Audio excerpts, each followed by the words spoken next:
ஓம் நம சிவாய. எப்போதுமே என்னுடைய சேனலில் நான் ஓரளவு யாருக்கும் தெரியாத சில விஷயங்களை சொல்லணும்.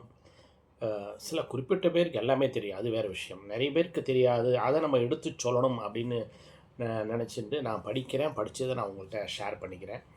அப்படி தான் விஷ்ணு சஹஸ்ரநாமம் இருக்கு இல்லையா, அந்த விஷ்ணு சஹஸ்ரநாமத்துக்கு பாஷ்யம் எழுதினது யார்?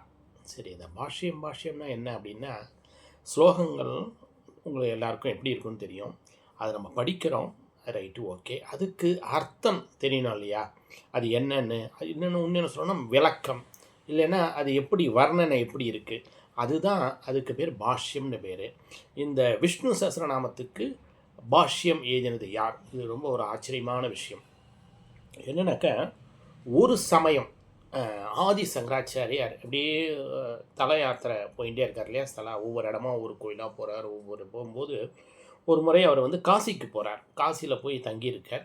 அங்கே இருக்கிற விஸ்வநாதனை தரிசிக்கிறார், அன்னபூர்ணியை தரிசிக்கிறார், கங்கையில் தினமும் குளிக்கிறார். அந்த கங்கையில் வெள்ளம் கரை புரண்டு ஓடுறது. அப்போ அவர் வீட்டில் திண்ணையில் உட்காந்துருக்கார், அப்படியே அந்த கங்கையை ரசிச்சுட்டு இருக்கார். அப்போ அவருக்கு லலிதா சகஸ்ரநாமத்துக்கு பாஷ்யம் எழுதணும் அப்படின்னு மனசில் தோன்றுறது.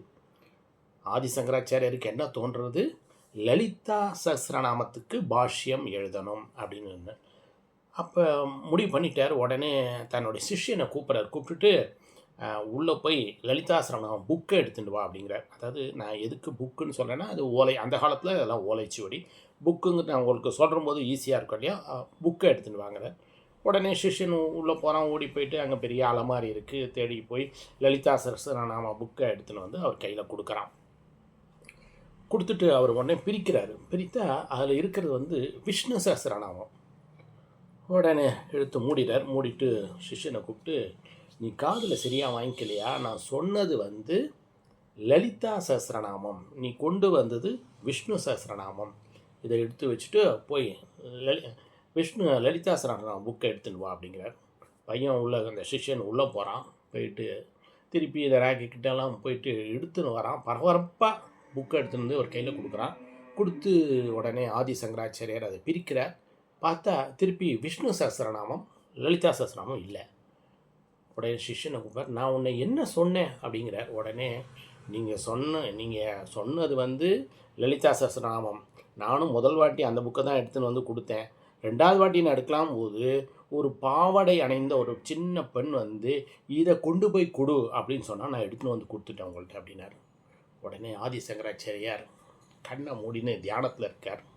அந்த தியானத்தில் அசரீரி குரல் கேட்கறது. அப்போ அம்மன் சொல்கிறார், என்னுடைய சகோதரனோட பெருமையை சொல்கிற, விஷ்ணு சஹஸ்ரநாமத்துக்கு நீ பாஷ்யம் எழுது, விளக்கம் எழுது அப்படின்னு அம்மன் கட்டளையிடுறார்.